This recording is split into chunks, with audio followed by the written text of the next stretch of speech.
Hai guys, apa kabar kalian hari ini? Ketemu lagi nih kita di Rock News dan seperti biasa ada Reta di sini ya. Senang banget bisa ketemu lagi sama kalian ya. Bisa say hello lagi, bisa kasih informasi lagi untuk kalian semua. Dan pantengin terus ya sampai akhir nanti, karena banyak informasi yang akan Reta informasikan dan informasinya menarik banget untuk kamu ketahui. Salah satunya kira-kira Rock Lovers udah pada tahu belum mengenai penemuan jenazah PNS yang ditemukan di parkiran basement DPRD Riau Rampung. Nah, ini proses otopsi jenazah dari PNS berinisial FY 40 tahun yang ditemukan tewas dengan kondisi leher terikat ini memperlihatkan ada bekas benda tumpul di leher korban. Nah, Kasat Reskrim Polresta Pekanbaru Kompol Andri Setiawan menyebutkan FY ini meninggal dunia usai lemas akibat mendapat pukulan oleh benda tumpul di lehernya. Dan untuk hasil sementaranya, penyebab kematian ini adanya kekerasan benda tumpul di leher yang menekan jalan nafas, ditandai adanya asfiksia atau mati lemas. Korban diperkirakan tewas antara 12 hingga 72 jam sebelum ditemukan oleh saksi.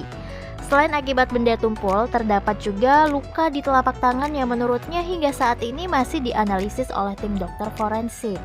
Ya, jadi belum bisa menyimpulkan apakah korban mengalami kekerasan hingga meninggal atau bunuh diri begitu. Sementara penyidik masih terus melakukan pemeriksaan terhadap sejumlah saksi dan CCTV. Ya, ada 12 saksi dari 17 saksi ini telah diperiksa. Satu di antaranya adalah FR yang merupakan PNS Sekretariat Dewan DPRD Riau yang diduga memiliki hubungan kedekatan dengan korban FY.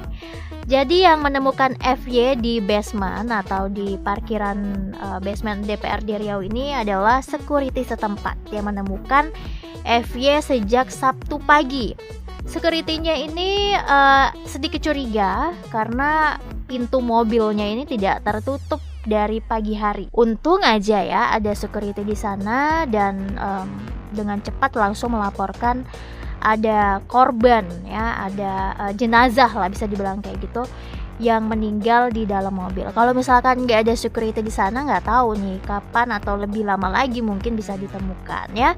Semoga aja ini bisa diusut tuntas oleh kepolisian ya, kira-kira apakah ini memang karena pembunuhan atau karena bunuh diri. Ini kan masih diselidiki, hanya tadi penyebabnya sudah diketahui, penyebab kematiannya itu kekerasan benda tumpul di leher yang menekan jalan nafas. Hanya masih diselidiki apakah ini mati pembunuhan atau bunuh diri ya. Semoga prosesnya berjalan lancar nanti dan keluarga juga mendapatkan keadilan ya. Biasanya kalau memang misalkan ini kasus pembunuhan. Nah, Pusat Pelaporan dan Analisis Transaksi Keuangan atau PPATK telah memblokir rekening Gubernur Papua Lukas NMB. Pemblokiran ini dilakukan berdasarkan permintaan KPK terkait dengan penanganan kasus dugaan korupsi yang menjerat NMB. Lembaga antirasuah saat ini tengah memproses hukum NMB terkait dengan kasus dugaan korupsi yang belum bisa disampaikan secara detail korupsi apa itu begitu. Nah, tim penyidik KPK telah menjadwalkan pemeriksaan terhadap NMB di Mako Brimob Polda Papua hari Senin kemarin. Namun NMB tidak memenuhi panggilan dengan alasan sedang sakit katanya. KPK juga telah meminta Direktorat Jenderal Imigrasi Kementerian Hukum dan Hak Asasi Manusia untuk mencegah NMB berpergian ke luar negeri.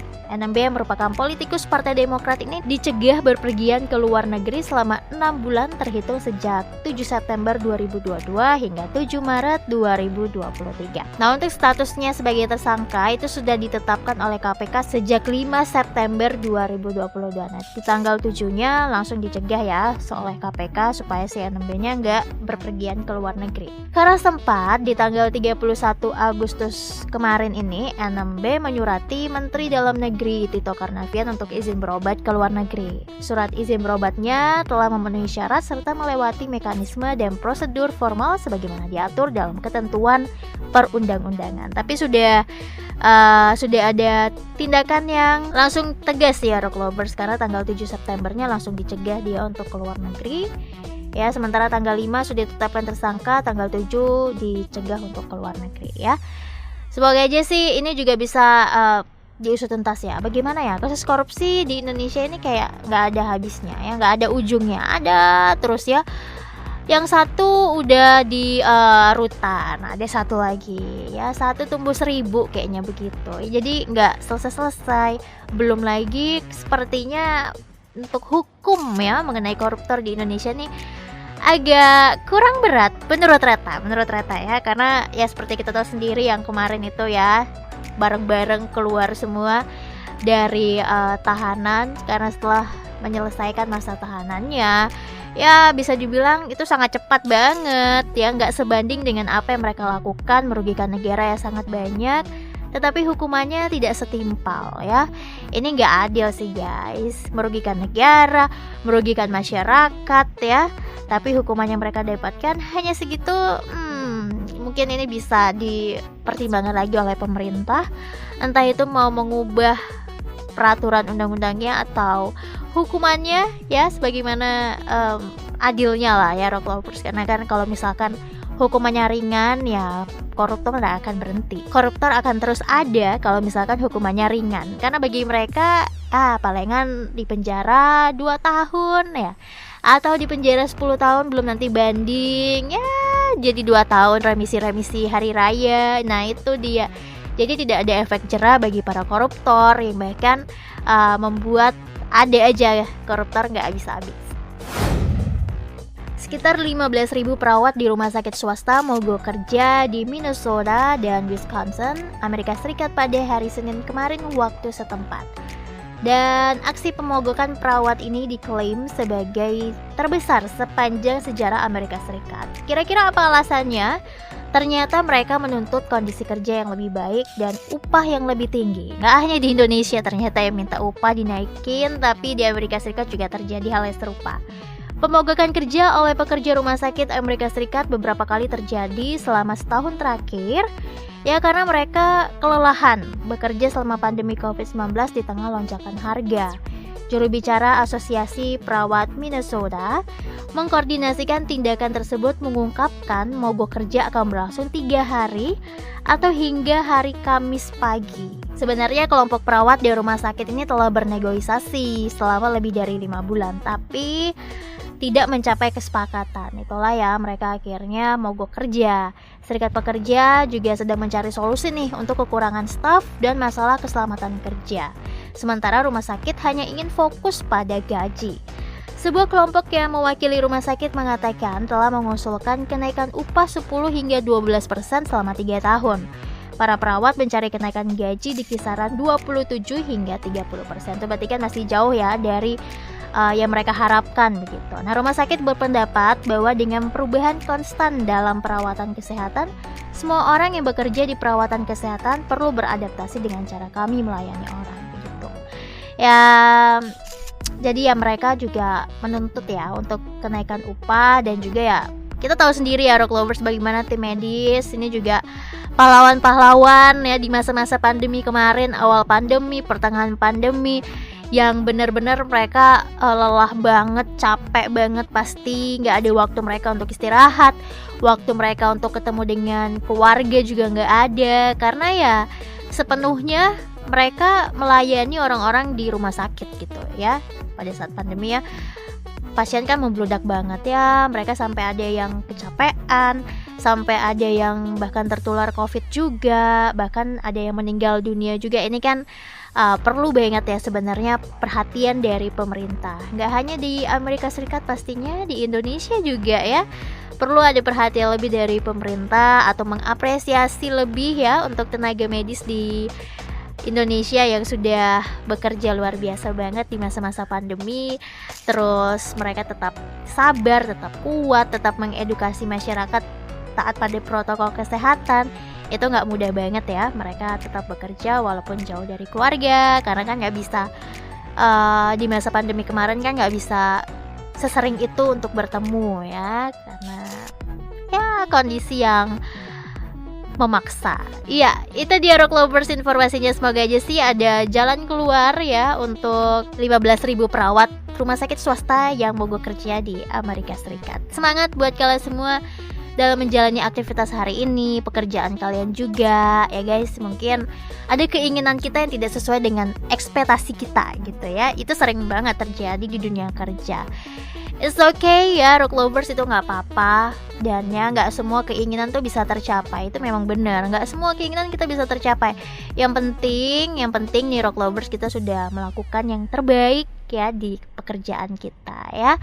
Lakukan yang terbaik karena pasti usaha kamu tidak mengkhianati hasil ya. Sekarang mungkin usaha kamu tuh benar-benar nggak kenal waktu banget. Kamu mengerjakan semuanya dengan sebaik mungkin dan tidak mengenal waktu untuk bekerja. Ya mungkin belum kelihatan hasilnya sekarang, tapi percayalah itu nanti bakal kamu menuai yang baik guys ya. Jangan lelah untuk bekerja ya, jangan lelah untuk berbuat yang baik, hal-hal yang positif. Pemerintah dan Badan Anggaran atau Banggar DPR RI sepakat menghapus daya listrik 450 volt ampere untuk rumah tangga. Ketua Banggar Said Abdullah ini mengungkapkan penghapusan golongan daya listrik 450 VA ini bisa meningkatkan permintaan terhadap listrik. Dengan begitu, oversupply pun bisa berkurang. Dari sisi pelanggan, golongan ini juga bisa lebih sejahtera karena pasokan listriknya meningkat. Dan pastinya dia juga meminta supaya PT PLN ini tidak mengenakan biaya lagi ke masyarakat dalam mengubah daya. Biasa kita kalau naikin daya kan ada biaya tambahannya, tapi diminta supaya tidak ada biaya tambahan. Nah, kendati daya listrik 450 volt ampere ini dihapuskan, penggunaannya akan tetap mendapat subsidi tarif listrik. Jadi untuk ya selama ini kalian dapat subsidi listrik ya, untuk warga atau masyarakat yang kurang mampu, tenang, dinaikkan jadi 900 volt ampere tetap guys ya, tetap dapat subsidi listrik. Nah, sementara daya listrik 900 volt ampere juga dinaikkan menjadi 1200 volt ampere. Kenapa dinaikkan? Supaya itu tadi ya, oversupply-nya guys, supaya nggak oversupply, itu bisa berkurang lah. Dan ini kan pasti juga ada sisi positifnya juga ya untuk masyarakat sekarang yang dapat subsidi dinaikkan dari 450 jadi 900, itu lumayan guys. Karena untuk 450 volt ampere itu kita pakai misalnya ya, kan nggak terlalu tinggi ya daya listriknya. Jadi kalau misalkan kamu udah pakai kulkas, terus pakai nyalain TV, kipas angin, terus mau nyalain mesin cuci lagi, pasti bakal jeglek. Harus ada salah satu alat elektronik yang dimatiin. Nah, dengan begitu dinaikkan menjadi 900 volt ampere ini kan ya bisa mempermudah kalian semua juga ya. Oke, kabar yang baik pastinya untuk kita semua. Masih di segmen mancanegara, setelah mewarisi tahta dari Ratu Elizabeth II, Raja Charles III harus langsung menghadapi teror dari 6 negara yang telah lama ingin melepaskan diri dari persemakmuran Inggris. Antigua dan Barbuda menjadi negara teranyar yang menyatakan keinginan mereka untuk lepas dari persemakmuran Inggris. Keinginan ini diutarakan gak lama setelah Raja Charles III mewarisi tahta usai Ratu Elizabeth II meninggal dunia pada pekan lalu. Selain Antigua, ada Jamaica, Belize, Bahama, Grenada, dan Saint Kitts serta Nevis yang menyatakan hal serupa, ingin sepenuhnya lepas dari kerajaan Inggris. Sementara 56 negara sampai saat ini masih setia menjadi anggota persemakmuran Inggris. Nah, kira-kira apa ya alasannya 6 negara ini ingin melepaskan status sebagai negara persemakmuran Inggris? Nah, yang pertama tentunya mereka ingin merdeka sepenuhnya. Dan juga mereka menilai kerajaan Inggris ini sudah tidak relevan lagi. Gitu guys. Ya, itu sih hak-hak mereka ya. Kalau mereka memang mau keluar dari persemakmuran Inggris, ya kita lihat aja nanti. Apalagi dengan ada perubahan ini kan otomatis sistemnya beda lagi nih ya. Caranya mereka memimpin pasti berbeda lagi. Antara Ratu Elizabeth II dengan anaknya Raja Charles III pasti ada perbedaannya. Itulah mungkin juga ya sudah lama juga nih 6 negara ingin melepaskan diri dari persemakmuran Inggris, dan itu mungkin bagi mereka ini waktu yang tepat untuk mereka keluar dari persemakmuran Inggris. Wah, ada cerita dari sutradara yang pasti kita tahu semua. Hanung Bramantyo ini mengisahkan dirinya batal menggarap film soal Munir setelah dirinya mendapatkan telepon misterius. Waduh, pembatalan ini ia lakukan demi keselamatan dirinya. Dalam unggahan di akun Instagram beberapa waktu lalu, Hanung mengisahkan hal tersebut dengan mengunggah foto Munir dan disebut penelpon misterius itu adalah seorang pensiunan tentara. Waduh, serem ya guys ya. Nah, ini cerita nih Mas Hanungnya. Pernah nih suatu hari katanya Mas Hanung diminta membuat filmnya tanpa ragu, langsung menyatakan bersedia.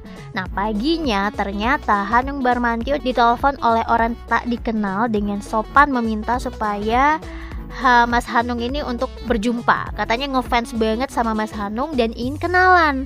Nah, setelah diselidiki ternyata si penelpon ini adalah seorang pensiunan tentara. Dan tahu nggak, katanya hatinya langsung mak jelek gitu ya. Gimana enggak guys ya, udah setuju juga mau buat film tentang Munir ya, seorang Munir ini.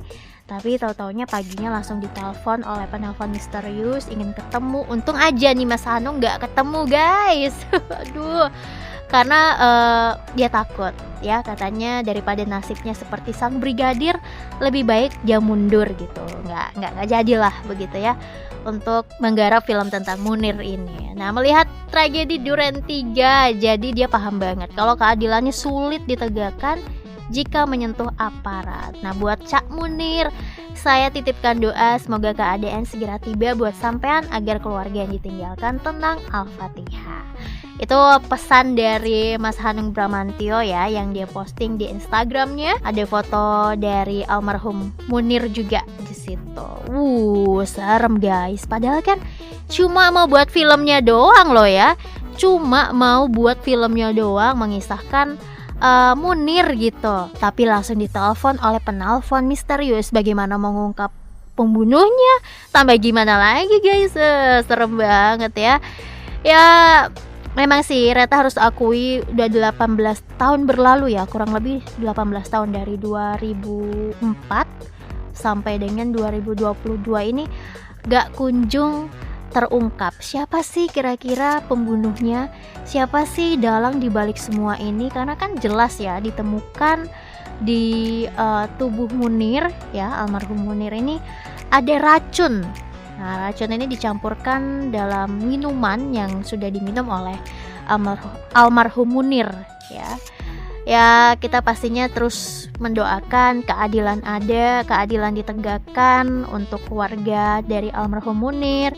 Sudah lama tapi nggak kunjung terungkap sih siapa pembunuhnya. Ini kan menjadi tanda tanya kita semua. Apakah memang dalangnya adalah orang-orang yang berkuasa ya, atau dalangnya memang orang-orang yang punya power yang sangat kuat, atau ya kita nggak tahu lah ya, Rock Lovers. Susah banget sih untuk kita melawan atau mengungkapkan kalau orang-orang yang sudah punya power yang sangat-sangat kuat banget. Susah banget ya.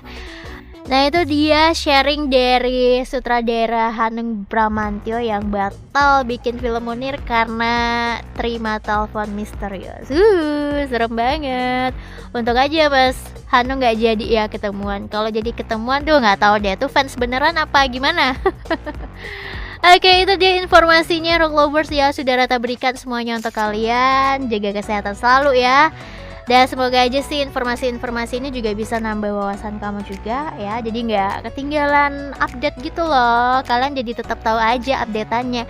Walaupun mungkin sekarang udah agak jarang nonton TV, tapi kan media sosial terus ada ya guys ya. Terus kan ya kalian bisa dengarkan berita di mana aja. Jadi nggak sulit guys. Dengan begitu, saya sudah nih kebersamaan kita di hari ini. Waktunya saya Reta pamit undur diri. Tetap tebarkan cinta, kasih, dan damai kepada orang-orang terdekat Rock Lovers. Satu kalimat buat kalian semua. God bless you. Bye-bye. Hai Rock Lovers, dengarkan terus Rock News setiap hari Senin sampai Sabtu hanya di Spotify dan Noise. Mau info terupdate di HP-mu? Follow Instagramnya di @rocknews_network, Twitter dan TikToknya di @rocknewsnetwork. Sampai jumpa di Rock News edisi berikutnya.